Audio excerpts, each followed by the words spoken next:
Esta semana, la tertulia de Radio Sefarad.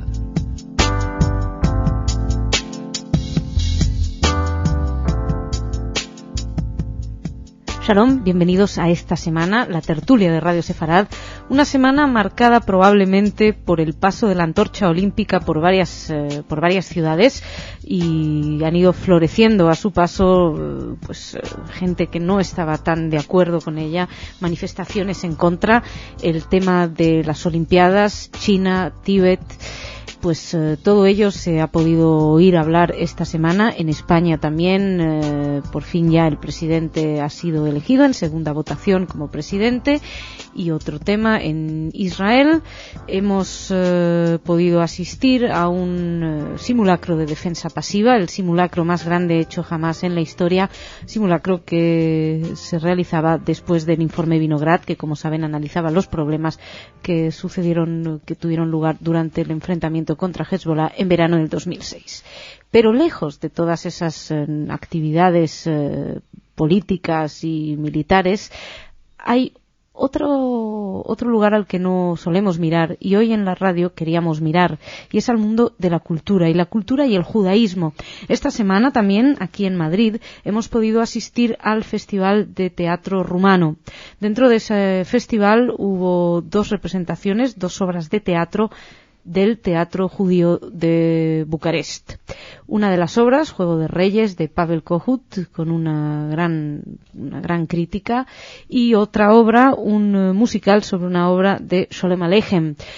Esto nos ha permitido dar esa excusa necesaria para que podamos reflexionar, con esta raíz de estas dos obras de teatro, dónde está la cultura judía hoy, y en qué punto estamos en general. Para hablar de ello traemos a los responsables de las áreas culturales de Radio Sefarad.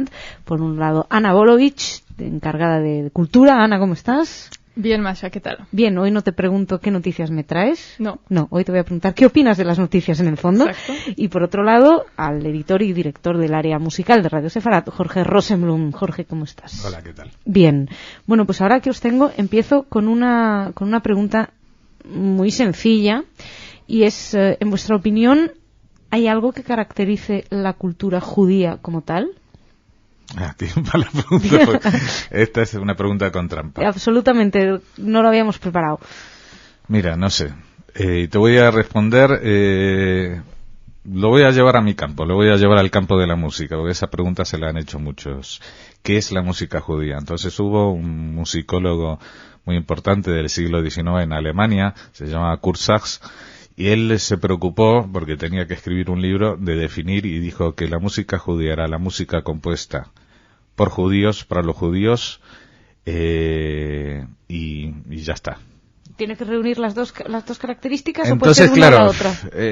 Ahí está el tema, porque evidentemente, por ejemplo, Mendelssohn no entraría en esa categoría, porque primero fue bautizado, o sea que según la halajá era judío, pero según sus propias convicciones no lo era, y la música que hizo no estaba dirigida a los judíos y no se basaba en ningún elemento judío, que vendría a ser el tercer elemento que se podría utilizar. Y sin embargo, tanto en Radio Sefarad como en otros círculos que nos preocupamos por la cultura judía, pues reivindicamos a Mendelssohn como parte de ese legado. Entonces, los límites yo no sé dónde están, y tampoco te puedo decir por qué algunas manifestaciones que están hechas basadas en la tradición judía y dirigidas también a los judíos, como podría ser el caso de esta comedia musical a la que hacía referencia, que tuve la oportunidad de ver, de teatro rumano, a pesar de estar basada en Sholem Aleichem, a pesar de estar dicha en Yiddish, a pesar de que su director es un director judío, a mí no me dio la pauta de que eso era cultura judía. Y a pesar de que estamos hablando de un teatro que durante los últimos 50 años se ha preocupado de conservar ese rescoldo de la propia tradición. Yo creo que en este caso, recién ahora, porque yo tenía noticias de este teatro, pero creo que es una intención de buscar en las raíces rumanas. Y dentro del abanico de influencias que los rumanos, en la que los rumanos buscan sus propias raíces, pues encontraron también esta beta y la quisieron explotar. Y de la misma manera, yo aquí me atrevo a hacer una proyección sobre lo que se está haciendo también en España muchas veces, con las propias raíces sefardíes. Bien, aprovecho esto que estás diciendo de raíces porque creo que lanzas aquí una cuestión a veces de legado cultural y tradicional. Ana, tú eres rumana sí. y judía, pero cuando uno se pone a ver en su pasado su legado cultural, ¿cómo puede desligar lo que es rumano de lo que es judío o es un compendio? Sí, no, es tan difícil definir la cultura judía como es difícil definir la cultura. O sea, son tantas cosas que a veces, o sea, por ejemplo, la otra obra que presentaron, El Juego de los Reyes, pues es un drama entre así un triángulo de amor, una mujer y dos hombres, y uno de los hombres es un judío y está el holocausto un poco en el fondo, pero esa obra casi que ni se podría llamar judía, no sé, está un poco... Ni fue escrita por un judío. Es curioso lo que estáis diciendo, porque por un lado la obra que característicamente sería judía, porque respondería a lo que decías tú del compositor que había impuesto, que sería la de Sholem Aleichem, suena menos judía que la de Pavel Kohut, que sin ser judío escribe algo que sí que de alguna manera, tal vez porque el tema que trata o lo que trata es esa, bueno, no sé, es un juego de espejos, una obra muy interesante, yo tuve la suerte de poder asistir. ¿En qué medida es muy difícil, ¿no? Quitar, desligar el judaísmo tampoco ha ido por un camino distinto. Sí, y no se puede desligar, porque muchas veces nosotros vemos algo como judío. A mí, por ejemplo, me pasó cuando estuve en Polonia, que hay muchas cosas que yo en Israel conozco como cultura judía, y llego a Polonia y es muy parecido a cosas de la cultura polaca. O sea, entonces es un poco difícil porque las dos cosas tuvieron igual influencia una sobre la otra. Entonces, la cosa que hacen un judío rumano o un judío polaco, ¿es más rumano o es más judío? De todas maneras, yo que no he visto la otra obra, entonces no puedo establecer esa comparación, pero sí que me puedo decirte, por ejemplo, que muchas veces me ha pasado de que me parecía más judía una película de Woody Allen sobre un tema de Manhattan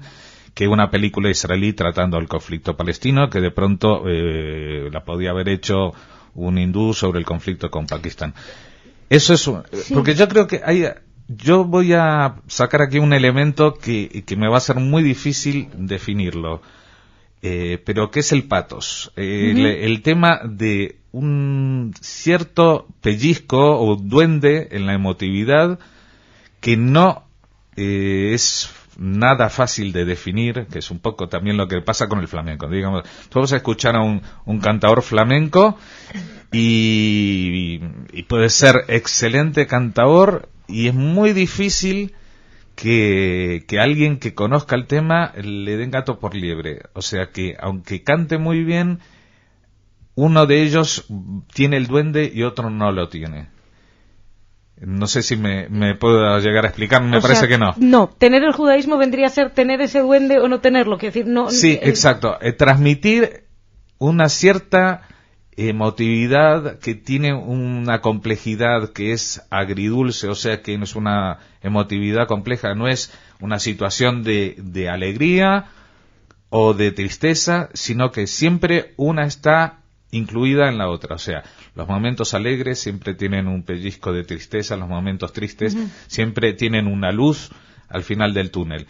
Y esa es una emotividad típicamente judía que yo, por ejemplo, la veo otra vez aplicado en la música, la diferencia mínima que se puede apreciar, los que la aprecian entre, por ejemplo, la música klezmer y la música gitana. Hacen el mismo repertorio, tocan la misma música, pero la tocan con una mínima diferencia. Y no digo que los gitanos no le pongan emotividad a lo que están haciendo, sino que es una emotividad distinta. Y eso aflora en un momento distinto.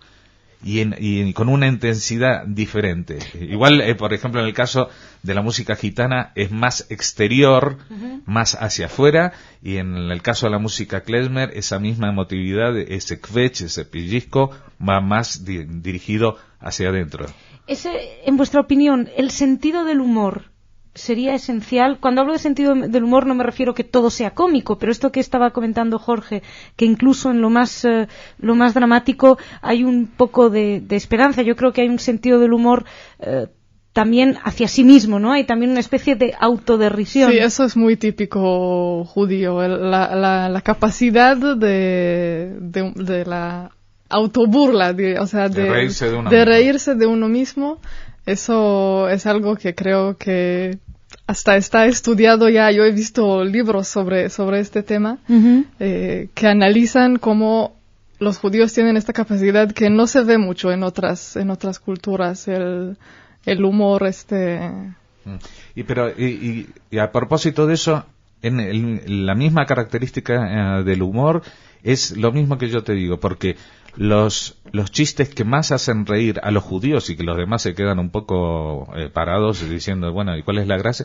Son los chistes trágicos. O sea, que uno en la desgracia, uno dice, no, pero si todavía te puede pasar algo mucho peor, y entonces eso es lo cómico.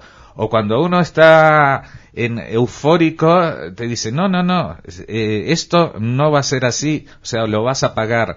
Es como que todo está contenido, a diferencia de la filosofía oriental, digamos que en este caso no hay yin y yang, sino que yin y yang están mezclados, están como en la comida judía muchas veces, que tienes lo salado, lo dulce y lo amargo mezclado. Es como el plato esta hora que nos acercamos a Pesaj, que tenemos ahí el plato de la amargura para recordarlo en los momentos de la alegría. Otra cuestión, si revisamos, por ejemplo, dentro del mundo cultural, cinematográfico, pintura, etcétera, es impresionante la cantidad de judíos que están en él. He pensado en el cine, por ejemplo, pues porque tal vez el momento dorado, la época dorada de Hollywood estaba repleta de directores judíos, guionistas judíos, algunos de los nombres más importantes, huyendo del complot este judío dueño de Hollywood, etcétera. ¿Os parece?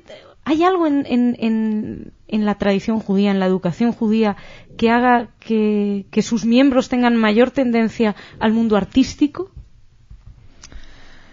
Puede ser que sí. Bueno, la verdad es que yo creo que muchas veces estas cosas se explican justo por cosas que tienen sus raíces un poco en las persecuciones, por ejemplo, en Europa.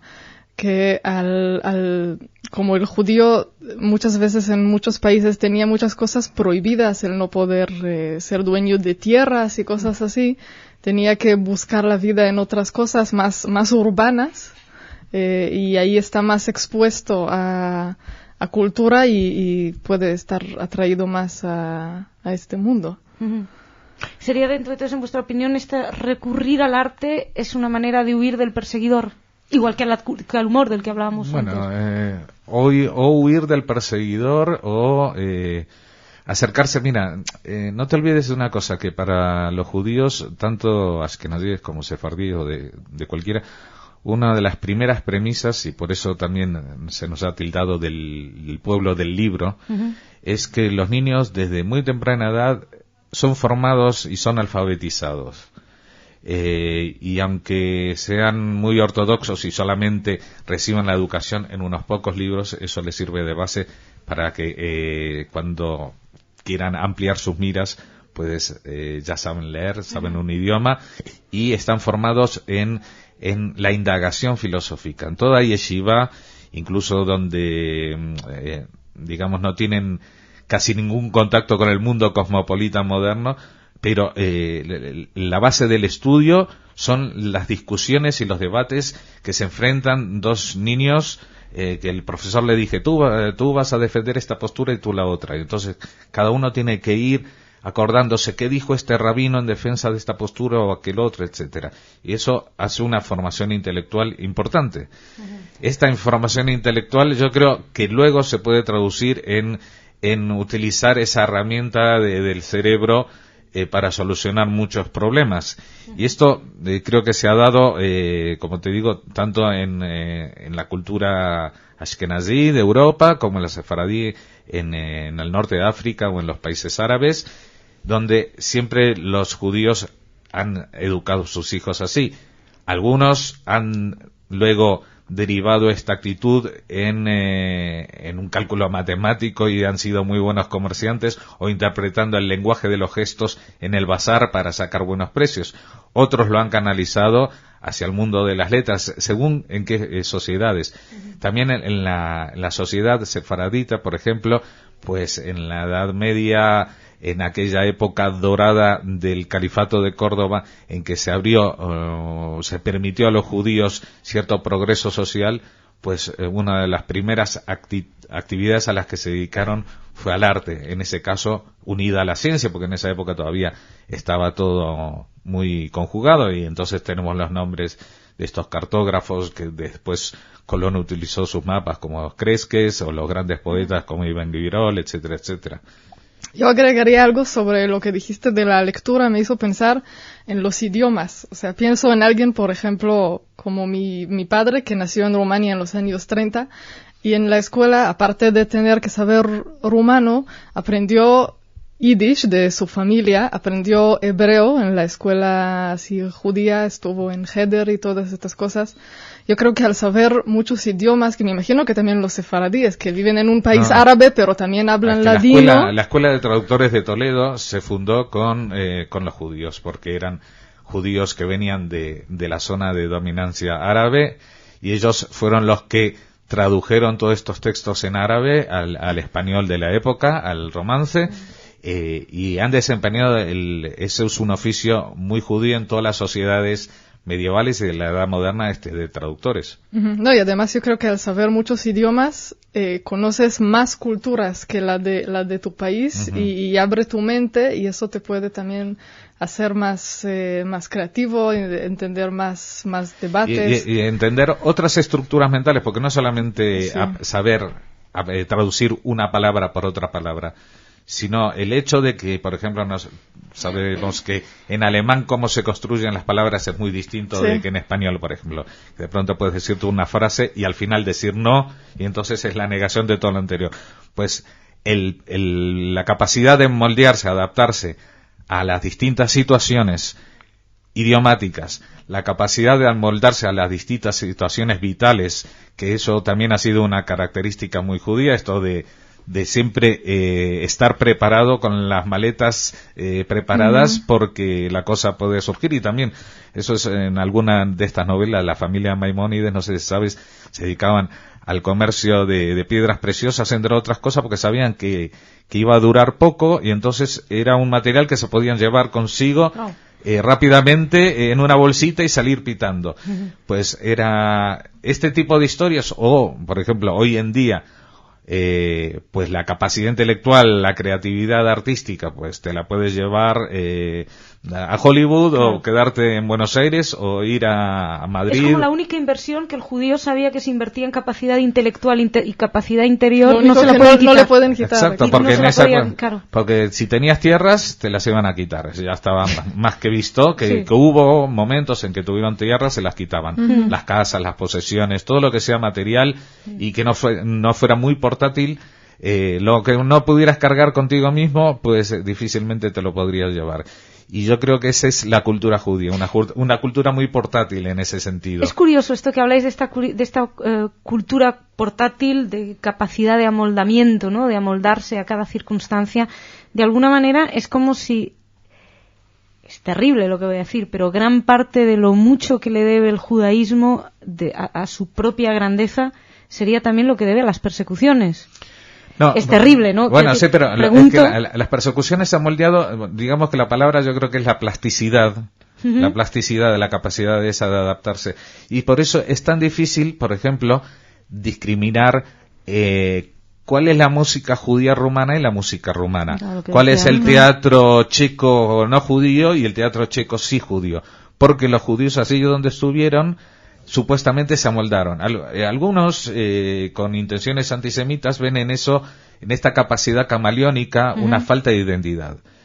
Pero así como el camaleón en la naturaleza representa un modelo y no es un bicho que no tiene identidad, sino que su identidad es justamente su adaptabilidad, su plasticidad, sí, su adaptación, su capacidad de adaptación. Sí. Los judíos, por su historia, por su trajinar geográfico y sometido a tantas vicisitudes, exactamente ha pasado eso.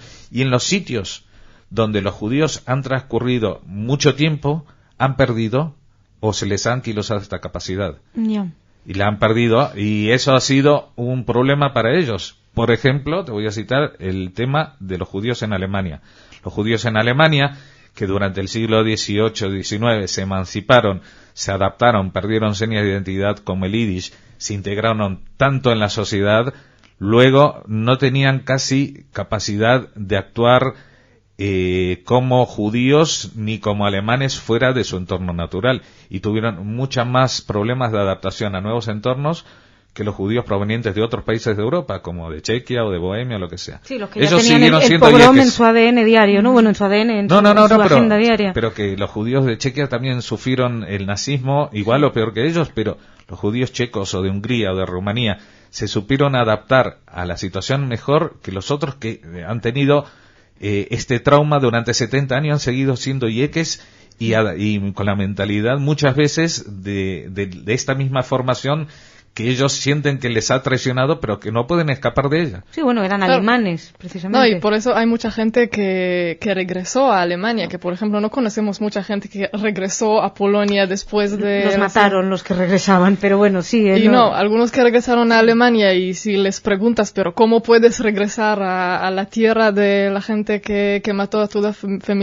familia? Y dijeron que es que no se sienten identificados con ninguna otra cultura en el mundo. O sea, es tienen curioso que estar ahí. Porque en estos momentos Alemania es el país donde más judíos están yendo, y es el resurgir absoluto de una judería en Alemania, precisamente, que es algo que llama muy poderosísimamente la atención, ¿no?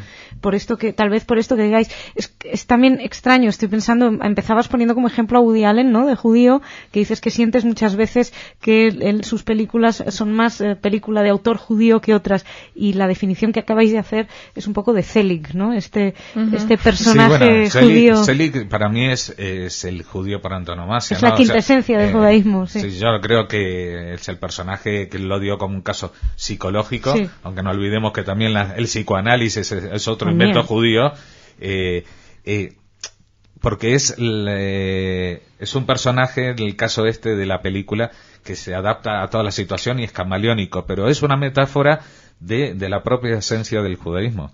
Y esa misma plasticidad, pues en un mundo en el que los cambios, por ejemplo, en el capitalismo salvaje de Estados Unidos, en el que hay que estar al loro y cada media hora se viene abajo todo y se renueva todo, pues esta es una virtud que les ha venido muy bien a algunos para, digamos, lograr cotas más altas dentro de la sociedad, lo que no siempre quiere decir de que sean los más ricos, pero sí que igual los que más han destacado o lo que sea. Hablamos, por ejemplo, Spielberg se ha dedicado a hacer un cine que es típicamente americano, pero también se debe, creo yo, a su plasticidad mental de ver, de decir, bueno, ahora Indiana Jones, y ahora se acabó Indiana Jones y hago Schindler.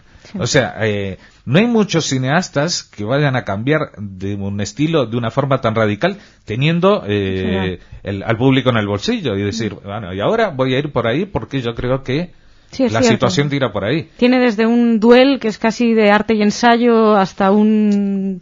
Con todos mis respetos, Hitchcock nunca se salió de sus planteamientos básicos. Otro que se salió también en muchos estilos, Billy Wilder, que también... Exacto, otro judío típico del cine y otro representante de ese pellizco de la cultura judía que, si bien se puede identificar en estos últimos casos más como Ashkenazí, pero que no es exclusivamente Ashkenazí, porque, como dijimos, igual la única diferencia es que los sefardíes, volviendo al ejemplo de antes con los alemanes, han estado durante muchos años muy cómodos en algunos países. No en España, sino en los países posteriores de la segunda diáspora, en el Imperio Otomano, etcétera, y se acomodaron también, que perdieron muchas de sus señas de identidad, a pesar de que conservaron su religión intacta. Digamos que se conservó la tradición, la religión, pero se perdió esa cosa que tú llamabas ese patos, ¿no? Esa cosa un poco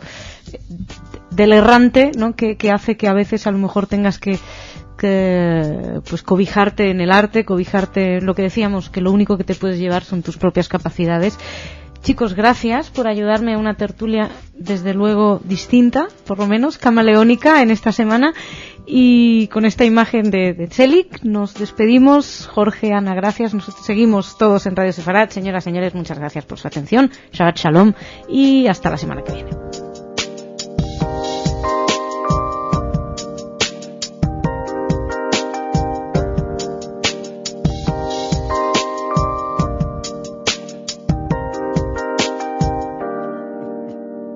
Thank you.